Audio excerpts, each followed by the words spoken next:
Hello मेरे प्यारे बच्चों, राधे राधे, जय सिया राम। आज अपन देखेंगे क्लास 10 का थर्ड चैप्टर धातु और अधातु। मोस्ट इंपोर्टेंट क्वेश्चन देखेंगे, पूरे कॉन्सेप्ट समझेंगे और नीचे अपन देखेंगे कि प्रीवियस ईयर में कौन से क्वेश्चन आ सकते हैं, आपको कैसे राइटिंग वर्क करना है, सभी के बारे में अपन समझेंगे इस वीडियो में। तो चलिए दोस्तों, वीडियो शुरू करते हैं। अगर वीडियो आपको पसंद आता है तो लाइक कर सकते हैं व शेयर कर सकते हैं। इस वीडियो का टारगेट है 100 लाइक का। आप, मेरे को पता है, आप जरूर से जरूर इस वीडियो को अपने फ्रेंडों के साथ जरूर शेयर करेंगे। चलिए दोस्तों, क्या आप जानते हैं धातु क्या होती है, अधातु क्या होती है? आपने कभी मन में सोचा होगा, कोई चीज ठोस है, द्रव है, गैस है। पारे को सीधे जलाते हैं तो वाष्प में परिवर्तन हो जाता है। तो इस हिसाब से अपन देखेंगे, धातुओं के बारे में पूरी जानकारी देंगे। चलिए दोस्तों, स्टार्ट करते हैं। तत्व के प्रकार कौन कौन से होते हैं? तो आपको तत्व के 3 प्रकार होते हैं। कौन कौन से होते हैं? धातु, अधातु, उपधातु। धातु, अधातु, उपधातु। तत्व के कितने प्रकार होते हैं? 3 प्रकार होते हैं। आपको 2 नंबर में क्वेश्चन पूछ लेगा।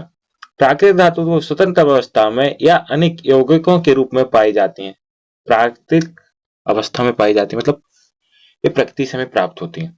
खनिज, पृथ्वी के अंदर पाए जाने वाला खनिज पदार्थ जिसमें धातु यौगिक पाए जाते हैं उन्हें खनिज कहते हैं, जैसे कि मैग्नीशियम बॉक्साइड। अब अयस्क क्या होते हैं? अयस्क वह खनिज होते हैं जिसमें धातुओं का निष्कर्षण लाभ प्राप्त होता है, जिससे हम धातुओं की मात्रा अधिक होती है, उन्हें अयस्क कहते हैं। मतलब इसमें आपको देखना होगा अयस्क क्या होता है। अयस्क वह सिस्टम होता है कि जिसमें उसमें कुछ मात्रा में धातु रहेगी, कुछ मात्रा में अशुद्धियां रहेंगी, तो उसे हम अयस्क कहते हैं। ठीक है। धातुओं का वह गुण जिसे हथौड़े से पीटकर पतली चादर बनाई जाती है, तो वह धातु को कौन सा गुण कहलाता है? आघात बढ़नेता कहलाता है। सबसे अधिक आघात बढ़ने किसकी होती है? सोना, चांदी सबसे अधिक आघात बढ़नी धातु होती है। अब वह धातु जिसमें अपन खींचते हैं, उसे पतला करते हैं, तो वह धातु का कौन सा गुण होता है? तन्यता गुण होता है। तन्य का गुण आपको क्या समझता है कि किसी भी आपको ये 2 सिरे हैं, इन दोनों को सिरे को आपको खींचना है तो ये तन्य का गुण आपको मिलेगा। किसी धातु एवं अन्य धातु या धातु के साथ विषम मिश्रण होता है तो उसे क्या कहते हैं? मिश्रण कहते हैं। जैसे कि अगर ए कोई धातु है, बी कोई धातु, उसको मिला देंगे तो आपको यहाँ पे मिश्रण बन जाएगा। पृथ्वी से प्राप्त होने वाले खनिज अयस्कों में मिट्टी, रेत जैसे आदि कई अशुद्धियां पाई जाती हैं, जिसे गैंग कहते हैं। गैंग गैंग कैसे कहते हैं? पृथ्वी में जो खनिज होता है उसमें अशुद्धियां पाई जाती हैं, उन्हें गैंग कहते हैं। किसी धातु पर जस्ते लेप प्रक्रिया को क्या कहते हैं? गैल्वेनाइजेशन या जस्ताकरण कहते हैं। अयस्क से धातु का निष्कर्षण तथा उसका पारस्परिकीकरण कर उपयोग, तो उसका क्या कहलाता है? ध्रुव धात्विक कर्मका कहलाती है। धातुएं तन्य क्या होती हैं? आधार भंडिका, चमकशील और विद्युत की सुचालक होती हैं। धातुएं, इनके गुण होते हैं जो कि कुछ धातुएं हैं कमरे के ताप पर गर्म हो जाती हैं, जैसे पारा। और अधातुओं के गुण के भी अपन बात करेंगे, धातुएं गुण के बारे में बात करेंगे। धातुएं विद्युत की धनात्मक तत्व होते हैं क्योंकि इसमें धातुओं में को इलेक्ट्रॉन देकर स्वयं धनात्मक रूप में परिवर्तन हो जाता है। ऑक्सीजन के साथ संयोजन करने वाली कौन सी धातु होती है? ऑक्सीजन के साथ संयोजन करने वाले ऑक्साइड, एल्यूमिनियम ऑक्साइड एवं जिंक ऑक्साइड ऑक्साइड बनाते हैं, जो ऑक्सीजन के साथ कर्म क्रिया करती हैं। कार्बोनेट ऑक्साइड को वायु की अनुपस्थिति में गर्म करने पर ऑक्सीजन में परिवर्तन होता है, इसे क्या कहते हैं? निस्तापन कहते हैं। आपको पूछ लेगा निस्तापन क्या कहते हैं? कार्बोनेट अयस्कों को वायु की अनुपस्थिति में जलाने पर जो भी प्रकाश होता है उसे निष्पादन कहते हैं। सल्फाइड ऑक्साइड क्या होते हैं? वे जो वायु की उपस्थिति में गर्म करते हैं, सीधे ऑक्साइड में परिवर्तन हो जाते हैं, जैसे भंजर हो जाते हैं, उन्हें क्या कहते हैं? भंजर कहते हैं। जल के साथ जल में है कोई तनु अम्ल के साथ विभिन्न धातुओं के साथ अभिक्रिया करते हैं, क्या होते हैं? अम्लीय होते हैं। प्राकृतिक रबड़ को संश्लेषण करने के साथ गर्म करने की प्रक्रिया को रबड़ का वेलेजाइजेशन कहते हैं। ऐसी गुणों को सुधारने के लिए किया जाता है। अभिक्रिया के आधार पर आरोही क्रम को में व्यवस्थित करते हुए धातुओं को सूची को सक्रिय श्रेणी कहते हैं। सक्रिय श्रेणी में हाइड्रोजन के ऊपर स्थित धातु तनु अम्ल के साथ हाइड्रोजन के साथ विस्थापन हो जाती है। आपने देखा होगा जब आवर्त सारणी पढ़ेंगे उसमें तनु अम्ल के बारे में आपको प्रक्रिया देखने को मिलेगी। अधिक धातु अभिक्रिया से अपेक्षा अधिक चालक और लवणता विस्थापित हो जाती है। दो या दो से अधिक धातुओं या अथवा एक अधिक धातुओं को मिश्रण मिल जाती है तो उसे क्या कहते हैं? मिश्रण कहते हैं। लंबे समय तक आर्द्रता के साथ संपर्क में रखने वाले लोहा कुछ लोहा क्षीण हो जाता है तो उसे विघटन संरक्षण कहते हैं, संचरण कहते हैं। जैसे कि आप लोहे को हवा में रखेंगे तो उसमें संचरण होगा, कम हो जाएगा, उसे क्या बोलेंगे? संचरण बोलेंगे। अधातु के गुण धर्मों के परिवर्तन है, यह ना तो आघातवर्ती होती है ना तन्य होती है।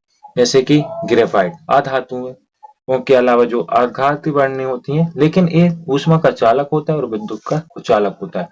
ग्रेफाइट विद्युत का चालक होता है। आपके क्वेश्चन पूछ लेगा निम्नलिखित में से कौन विद्युत का चालक होता है, तो आप क्या लगा देंगे? ग्रेफाइट।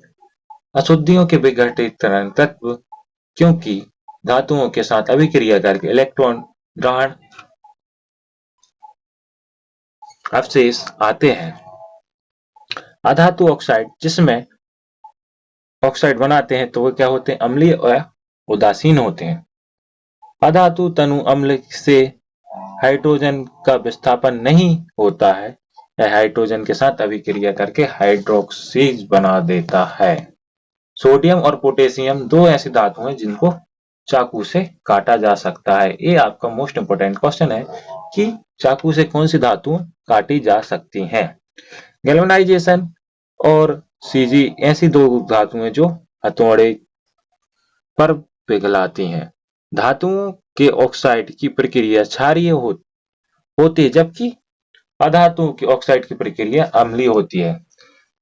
कैल्शियम ठंडे जैसे तैरते हैं, जैसे ही कैल्शियम को गर्म करते हैं वह तैरने लगता है। स्टील को ठोस बनाने के लिए इसमें 0.05% कार्बन मिलाना पड़ता है। तो ये अपना कॉन्सेप्ट खत्म हो गया। अब अपन देखते हैं कि इनके इंपोर्टेंट क्वेश्चन कौन कौन से आते हैं। आपको 2 नंबर में क्वेश्चन पूछेंगे, ऐसी धातु का नाम बताइए जो द्रव्य अवस्था में होती है, तो वो होता है पारा, मरकरी। आपको सेकंड क्वेश्चन है जो चाकू से आसानी से काट जा सकता है, सोडियम, लिथिनाइट और पोटेशियम। ऊष्मा का सबसे अच्छा चालक कौन सा होता है? सिल्वर व कॉपर होता है। ऊष्मा का कुचालक कौन होता है? ऊष्मा का कुचालक आपको यहाँ पे देखना होगा कि लेड व मरकरी होता है। आघातवर्ता और तन्यता क्या होती है? आघातवर्ता मतलब कि आप जितने जोर से पीटेंगे वो उतना ही अच्छा चादर के रूप में पतला हो जाएगा, उसे आघातवर्ता कहते हैं। लेकिन तन्यता क्या होती है? दो सिरों को आप ऐसे खींचेंगे तो तन्यता हो जाएगी। आपके पीडीएफ हमारे टेलीग्राम चैनल पे मिल जाएगी। सोडियम को केरोसिन में डुबा के क्यों रखा जाता है? आप भी बताइए, एक क्वेश्चन आएगा। सोडियम और पोटेशियम अत्यंत ज्वलनशील वाली धातु हैं, ये अभिक्रिया करके आसानी से आग लगा सकते हैं, इसलिए इसको केरोसिन में डुबोया जा सकता है। आपको इनके समीकरण लिखना है, आप यहाँ पे नीचे देखिए, ये समीकरण आप लिख सकते हैं। और ये नमूना प्रश्न है, आपको यहाँ पे देखना होगा कि आपको ABCD आपको यहाँ पे देखना पड़ेगा। अभिक्रियाशीलता और धातुओं में तनु अम्ल के साथ डाला जाता है तो कौन सी गैस निकलती है, ये आपको सभी क्रियाएं आपको मैंने बता दी हैं, तो आप इनको सभी क्रियाओं को आप देख सकते हैं। पहली वीडियो भी अपलोड हो गई, सेकंड भी अपलोड हो गई, थर्ड अपलोड होने वाली है। जिंक आयोडीन के बारे में आपको क्वेश्चन पूछेगा, आप यहाँ पे लिख सकते हैं, ये फॉर्मूला लिखेंगे, आपको 3 नंबर पक्के हो जाएंगे इस क्वेश्चन से।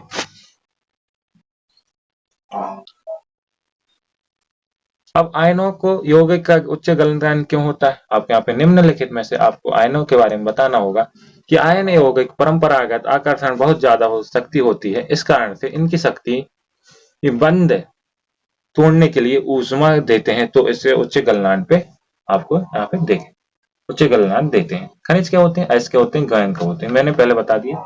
खनिज वह पदार्थ होते हैं जो धातुओं के यौगिक होते हैं, इनका निष्पादन होता है वो अयस्क हो जाते हैं, और जो बचे होते हैं उनमें अशुद्धियां होती हैं वो गैंग होते हैं। दो धातुओं के नाम बताइए जो प्राकृतिक रूप से मुक्त अवस्था में पाई जाती हैं। दो धातुओं जो प्राकृतिक रूप से मुक्त अवस्था में पाई जाती हैं, सोना, प्लेटिनियम। आपके इनको याद रखना पड़ेगा। जिंक का विघटन आपके बता दिया। कौन सी धातु है असामान्य संरक्षण नहीं होती है? कौन सी धातु में संरक्षण नहीं होता है? तो सोना, प्लेटिनियम और चांदी में। मिश्र धातु क्या होती है? दो या दो से अधिक धातुओं को आप मिला लेंगे तो आपको मिश्र धातु देखने को मिलेगी। आपके यहाँ पे पूरे ऑब्जेक्टिव खत्म हो जाते हैं। फिर उसके बाद आपको नेक्स्ट क्वेश्चन मिलता है कि आपके इनमें से कौन सा सही है ऑब्जेक्टिव के हिसाब से। तो आपको इनके विस्थापन के लिए आपको देख सकते हैं। निम्नलिखित में से कौन सा युग विस्थापन अभिक्रिया को दर्शाता है? कौन है? NaGCO कॉपर आपको विस्थापन को दर्शाता है। लोहे फेल्टिंग से बचाने के लिए आप किसका उपयोग कर सकते हैं? गैल्वेनाइजेशन का। आपके PDF हमारे टेलीग्राम चैनल पे ज्वाइन हो गए। खाद्य पदार्थों के लिए सबसे अधिक किसका होता है? टिन का। मैं जल्दी जल्दी आपको बता रहा हूँ, जो मोस्ट इंपोर्टेंट है वो बता रहा हूँ। उभयधर्मी ऑक्साइड क्या होते हैं? आप यहाँ पे देख लें, ऐसे धातु ऑक्साइड जो अम्ल और क्षार दोनों के साथ अभिक्रिया करके लवण जैसे ऑक्साइड देते हैं तो उन्हें उभयधर्मी ऑक्साइड कहते हैं। तो उभयधर्मी हो गए। दो या दो से अधिक दो धातुओं के नाम बताइए जो तनु अम्ल के हाइड्रोजन के साथ विस्थापन करके दो धातुएं वो जो ऐसी होती हैं। तो आपको यहाँ पे देखना होगा कि दो धातु कौन सी हो जाएंगी? कॉपर व सिलिकॉन जो धातुओं के साथ विस्थापन नहीं होती। कॉपर व सिलिकॉन धातुओं के साथ विस्थापन नहीं होती। ये आप लोहे में जंग लगने के कारण आप क्या बचा सकते? दो तरीके बताइए। गैल्वेनाइजेशन, पुट्टीकरण। ऑक्साइड के साथ समतुल्य अभी ऑक्साइड के साथ आप इसकी क्रिया बताइए, कारण बताइए, आपको 5 नंबर पक्के हो जाएंगे। रासायनिक गुणधर्मों के आधार पर धातुओं में विभेद बताइए। कौन से रासायनिक गुण होते हैं? ऑक्साइडीकरण होता है, अपचयन होता है, जल के साथ अधातुओं के गुणधर्म बताइए। अचालक होती हैं, उदासीनीकरण बनाती हैं, जल के साथ हाइड्रोजन विस्थापन नहीं करती हैं। आपको यहाँ पे देखना होगा कि धातु क्या होती है, अधातु क्या होती है, खनिज क्या होते हैं, एस क्या होते हैं, गैंग क्या होता है, निष्पादन क्या होता है, एस क्या होता है, भंजक क्या होती है, धातु संरक्षण क्या होता है। आपको ये क्वेश्चन देखना पड़ेगा। रबड़ क्या होता है, घात बढ़ता क्या होता है, तन्यता क्या होता है, मिश्र धातु क्या होता है, ये सभी को आपको क्वेश्चन देखने को मिलेंगे। आपके PDF में पूरा अगर आप ये डाउनलोड कर लेते हैं तो आपको पूरा ही सेशन आपको फ्री में मिल जाएगा। अपचयन क्या होता है, उपचयन क्या होता है, आपको यहाँ पे देखना होगा। धातुओं के ऐसे हो गए जो धातुओं के साथ अपचयन करते हैं तो उन्हें अपचयन कहते हैं। दो धातुओं के नाम बताइए जो सर्वाधिक चालक होती हैं। चांदी व कॉपर सर्वाधिक चालक होती हैं। दो धातु आधार भरता है बताइए। सोना और चांदी आधार भरता है। चाकू से काटने के लिए सोडियम पोटेशियम का उपयोग किया जाता है। ऐसी धातुओं का नाम बताइए जो द्रव्य अवस्था में होती हैं। पारा और ब्रोमियम अधातु। ऐसे धातु का नाम बताइए जो चमकदार होती है। आयोडीन। धातु एवं अधातुओं के ऑक्साइड बने होते हैं। धातु ऑक्साइड के अम्लीय धातु होते हैं। हीरे का पररूप का नाम सर्वाधिक होता है, कठोर होता है। दो धातुओं के नाम बताइए जो पानी के साथ तैरती हैं। कैल्शियम और मैग्नीशियम। कौन सी धातु दो तनु अम्ल के साथ अभिक्रिया करके हाइड्रोजन उत्पन्न करती है? मैग्नीशियम। पोटेशियम और मैग्नीज धातु को केरोसिन में क्यों डुबोया जाता है? क्योंकि अत्यधिक ज्वलनशील होती है, इसलिए इनको डुबाया जाता है। मैग्नीज धातु जब हवा में जलने लगती तो लौह कौन से रंग की होती है? हल्के व नीले रंग की आपको यहाँ पे लौह देखने को मिलेगी। दो धातुओं के नाम बताइए जिसमें पानी के साथ अभिक्रिया करती है लेकिन भाप अभिक्रिया नहीं होती। एल्यूमिनियम और आयरन। सोडियम क्लोराइड में किस प्रकार का बंध होता है? सोडियम कौन सा बंध होता है? आयरन बंध होता है। इस अभिक्रिया का नाम लिखिए। आपको यहाँ पे कौन सी अभिक्रिया है कमेंट करके आप बताएंगे। ये आपको क्वेश्चन है। अमलगम क्या होता है? ये आपको यहाँ पे क्वेश्चन देखने को मिलेगा।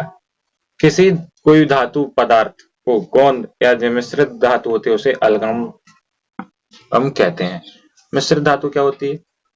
तांबा और जस्ते को मिलाएंगे तो क्या बनेगा? आपको पीतल देखने को मिलेगा। शीशा और टिन को बनाएंगे तो आपको यहाँ क्वेश्चन देखने को मिलेगा 5 नंबर में। सोल्डर। आपको यहाँ पे 5 क्वेश्चन दे देंगे। सोल्डर क्या होता है? शुद्ध सोने के आभूषण क्यों नहीं बनाए जा सकते? आपको एक एक पॉइंट लिखना पड़ेगा, इनमें से किसी को 5 लिखाना पड़ेगा। क्योंकि सोने का 24 कैरेट गोल्ड होता है, इसके लिए उसका बहुत ही लचीला होता है, इसलिए इसको अपन कोई मिक्सर में मिला के कोई भी पदार्थ जैसे तांबा या जिंक कुछ भी मिला देते हैं तो उसको थोड़ा सा तन्यता कम हो जाती है। धातु विखंडन निस्तारण के दौरान एडेना के नीचे अशुद्धियां कौन सी होती हैं? एडेना पंख होते हैं। आपके यहाँ पे ये देखिए पूरा खत्म हो गया है। अब मोस्ट इम्पोर्टेंट क्वेश्चन क्या क्या बन सकते हैं आपको ये बता रहा हूँ। धातु अधातु मंथन, धातुओं के 5 भौतिक गुण, धातुओं के 5 रासायनिक गुण, आधार भरतक, तन्यता, घंटी बजने क्यों होती है, आयनन, एक धातु, अधातु। आपको पूरे धातुओं से क्वेश्चन देखने को मिलेंगे। खनिज क्या होते हैं, एस क्या होते हैं, लोहे के खनिज क्या होते हैं, एल्यूमिनियम के एस क्या होते हैं, गैंग क्या होता है, बंजर क्या होती है, निष्पादन क्या होते हैं, एलिमेंट क्या होते हैं, थर्मल क्या होते हैं। आपको यहाँ पे पूरे इंपॉर्टेंट क्वेश्चन मैंने आपको दे दिए। मिश्रित धातुओं के 3 गुण बताइए। मिश्रित धातु क्या होती है, सोने शुद्ध को स्टील का आयनीकरण क्या होता है।